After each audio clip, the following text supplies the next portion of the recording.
खुद के ही घर को उखाड़ के और उनके टाली ईंटें इनको धीरे धीरे करके वापस अपने ऊपर गांव वाले घर में लेके आ गए।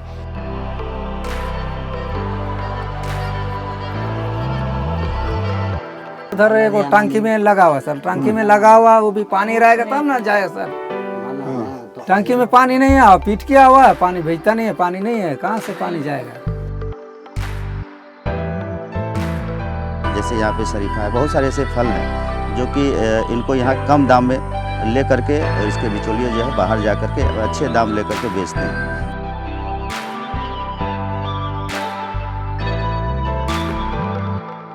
तो वो खुद में ऐसा फील करते हैं कि नहीं, मुझे गेट के बाहर ही बैठना है, मैं चेयर पे नहीं बैठ सकता, या उन्हें ऐसा हमेशा लगता है कि कोई तो बोलेगा कि तुम अंदर कैसे आ गए।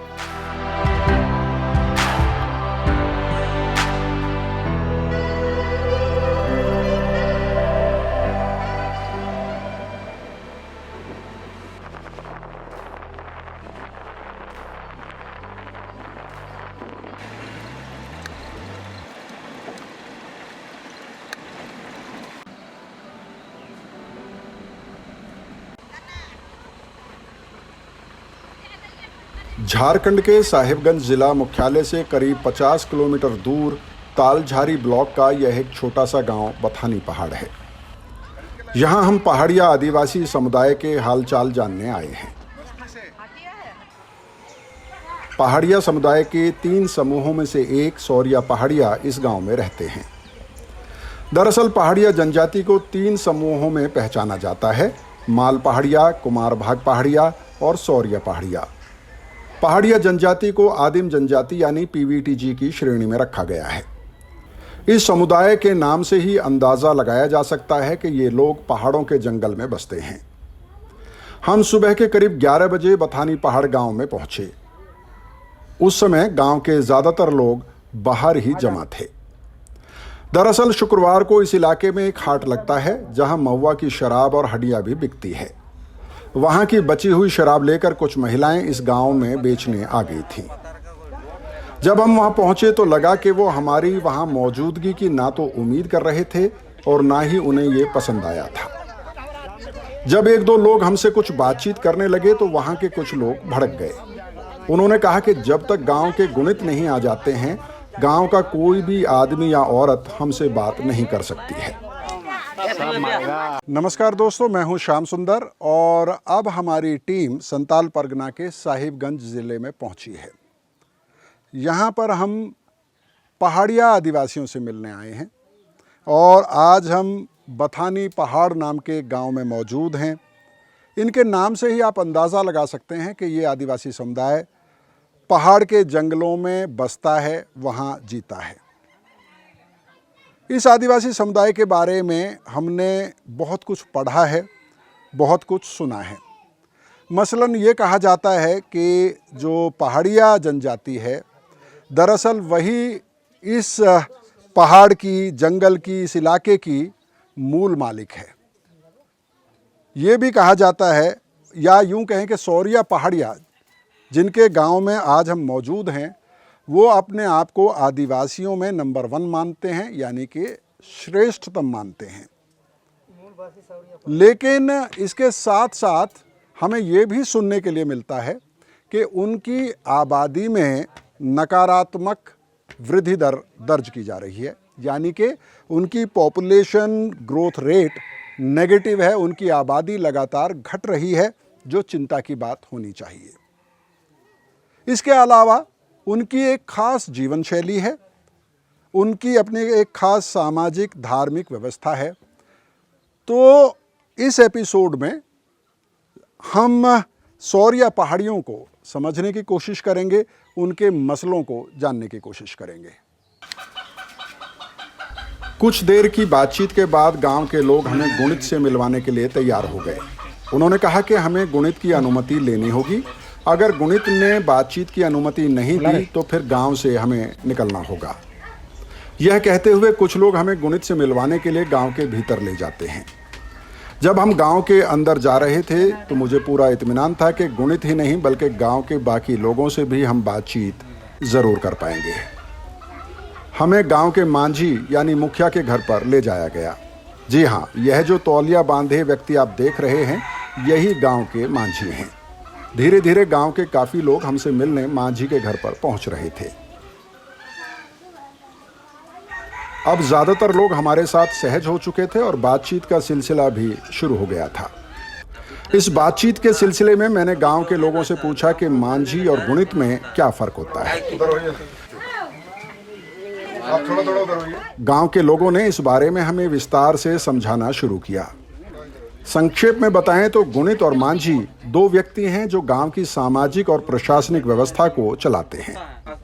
इसमें मांझी जमीन और राजस्व जैसे मामले देखता है तो गुणित सामाजिक मामलों को संभालता है। एक है मांझी जी हाँ, जो प्रधान है, जी हाँ, ठीक है जी, और एक है गुणित।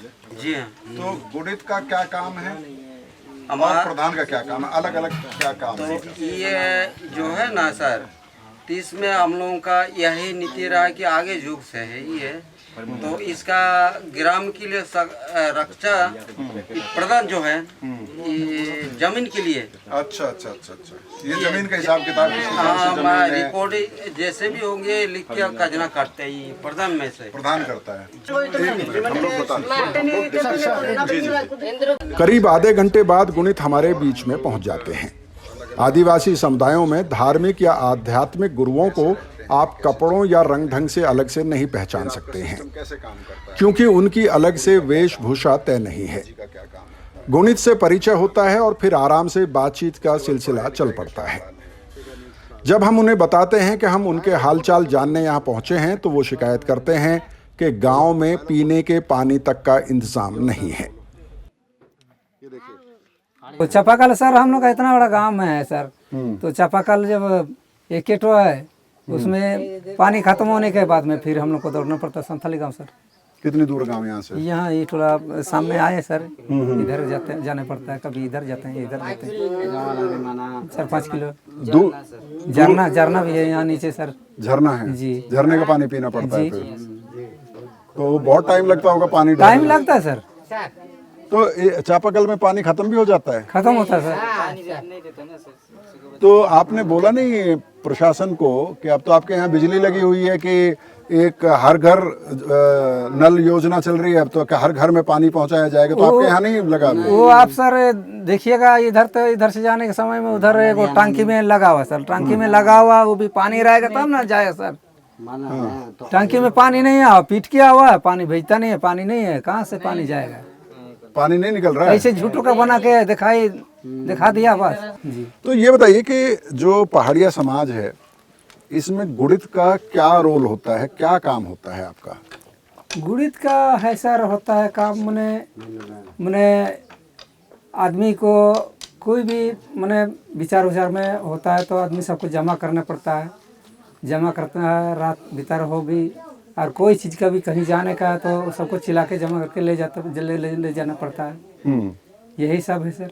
नहीं, थोड़ा उदाहरण देके बताइए कि जैसे जन्म होता है, शादी होती है, पर्व होता है, कोई किसी की मृत्यु हो जाती है, क्या उस सब में आपका रोल होता है और क्या रोल होता है? उस सब में भी है सर, मैंने किसी का गांव में घर में मृत्यु हो गया तो सबको आदमी सबको जमा करना पड़ता है सर। चलो मैंने कवरेज खो देंगे, मट्टी देने जाएंगे, उसके लिए भी जमा करना पड़ता है, वही सब करते हैं। और शादी ब्याह में? शादी ब्याह में भी होता है सर, मैंने चलो मड़वा बनाएंगे। आपके समाज के कुछ नियम होंगे जी। अगर कोई व्यक्ति आपके समाज का नियम भंग करता है तो उसमें क्या करते हैं आप? गुणित का क्या रोल होता है उसमें?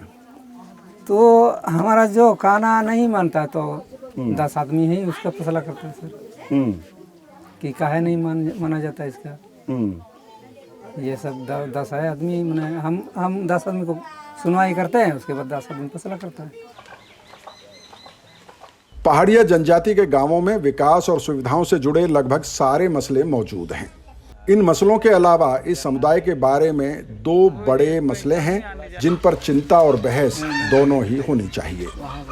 ये दोनों मसले अपने आप में महत्वपूर्ण भी हैं और एक दूसरे से जुड़े हुए भी हैं। इसमें पहला मसला है कि ये आदिवासी किसी भी कीमत पर पहाड़ छोड़कर नीचे आने को तैयार नहीं है। और दूसरा मसला है कि इनकी आबादी में लगातार गिरावट देखी जा रही है।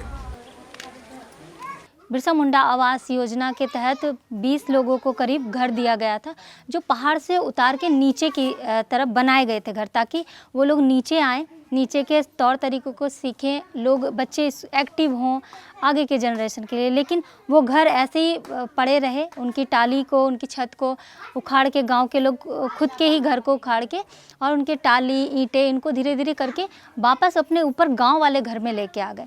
तो ये पहाड़ को छोड़ना नहीं चाहते, वहाँ के जो भी है, जैसे उनका एक लगाव है। देखिए, मिलने में तो झिझकते हैं, ये तो सही है, क्योंकि मैं खुद पहाड़िया कम्युनिटी से हूँ, तो मैंने भी ये चीज़ को खुद फेस किया है। जब मेरा वेशभूषा थोड़ा गाँवटी था, जो मैंने खुद भी देखा, जब हम अधिकारी से मिलते थे तो पहाड़िया हमारा सरनेम सुनते के साथ ना वो थोड़ा अलर्ट से हो जाता है, अच्छा ठीक है, उन्हें बैठा दो, देखेंगे। और खुद जब गांव के लोग जाते हैं, जब हम भी लेके जाते हैं अधिकारी के पास उन्हें मिलवाने के लिए, तो वो खुद में ऐसा फील करते हैं कि नहीं, मुझे गेट के बाहर ही बैठना है, मैं चेयर पे नहीं बैठ सकता। या उन्हें ऐसा हमेशा लगता है कि कोई तो बोलेगा कि तुम अंदर कैसे आ गए। तो वो आके एकदम साइड में बैठ जाते हैं और अपने आप को मतलब दबा कुचला महसूस करते हैं, क्योंकि मुझे जहाँ तक लगता है कि कराया भी जाता है हमें कि आप हैं दबे कुचले। तो एक तो वो बात है, इसलिए वो बाज़ार की तरफ ज़्यादा जाना नहीं चाहते। अभी जो है कि अभी हमारा बहुत कुछ पहले की तौर पे बदल चुका है। जैसे कि अभी राशन की बात कर ले तो आदिम जनजाति के लिए जो राशन है 35 किलो प्रत्येक परिवार, तो वो अभी हमारे घर तक आ रहा है डाकिया योजना के तहत। काफ़ी गांव में नहीं आ रहा है, तो वो हमें मिल जाता है, तो वो हमारे लिए फ्री में है। फिर बहुत सारे फल फूल हैं जो हमें जंगल से मिल जाते हैं। अगर हम नीचे बस जाते हैं तो हमारे पास एक तो कोई काम नहीं है, जो हम यहाँ के फल फूल जंगल और बांस को लेके नीचे बेचते हैं साप्ताहिक मार्केट में, और उसके बाद हम जो अपने नमक तेल मिर्च खरीद के लेके आ जाते हैं। अब अगर हम वहाँ नीचे जाते हैं तो हम क्या बेचेंगे वहाँ पे, वो हम नहीं कर सकते। हमें कोई काम नहीं, साहेबगंज में तो कोई काम नहीं है वैसे। और हमारे पास फिर अगर कुछ काम करे भी, जैसे छोटी छोटी दुकानों में, जो साहेबगंज में बहुत सारे छोटे छोटे मॉल हैं, थोड़े कपड़े की दुकान है, इसमें अगर काम करते हैं 2 से 3 हज़ार रुपये देते हैं, तो हमारे पास योग्यता नहीं है उसके लिए भी। कम से कम मैट्रिक पास मांगता है।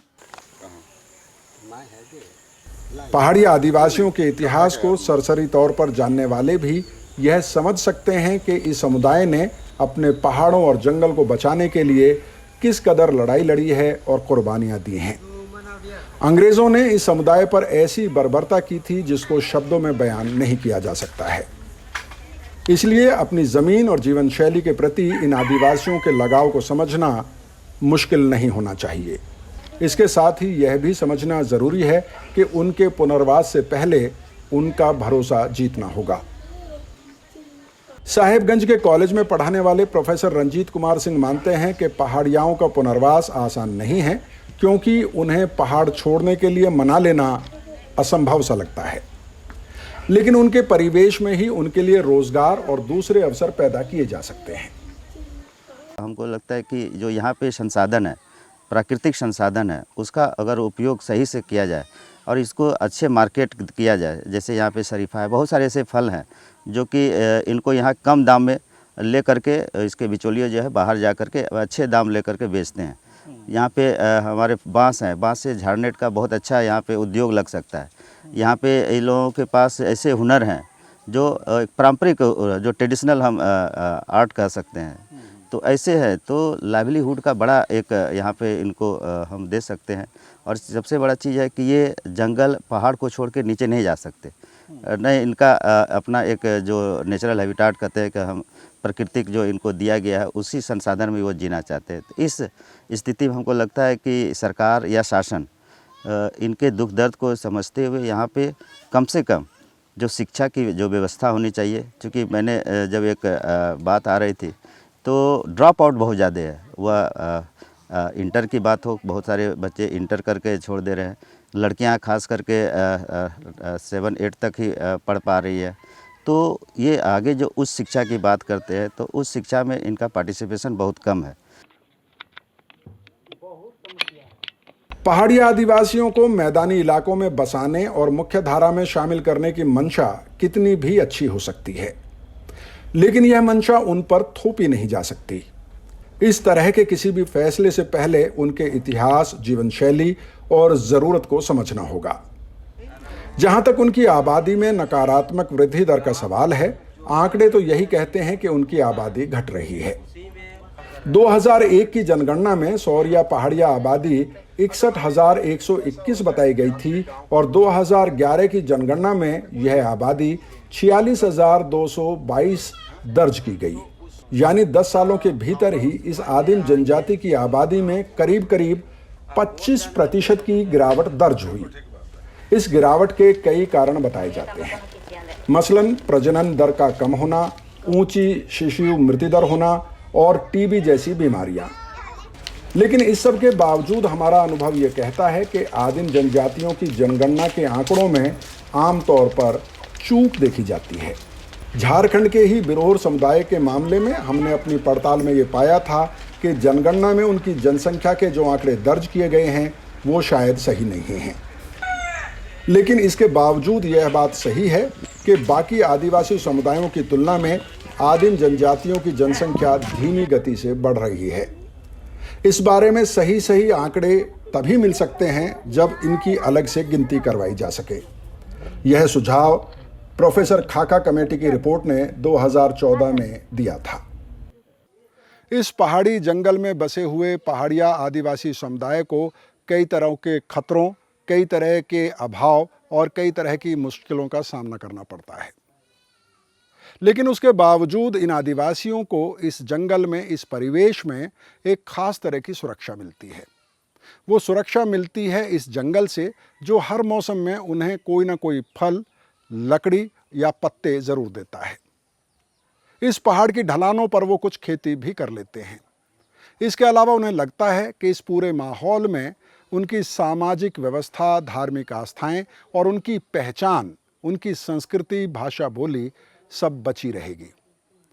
अगर हम उन्हें इस सुरक्षा का वादा कर दें तो वो शायद हमारे शहरों या मैदानी इलाकों में आने पर विचार करें। लेकिन हमें यह तय करना पड़ेगा कि क्या ईमानदारी से हम उन्हें यह वादा कर सकते हैं।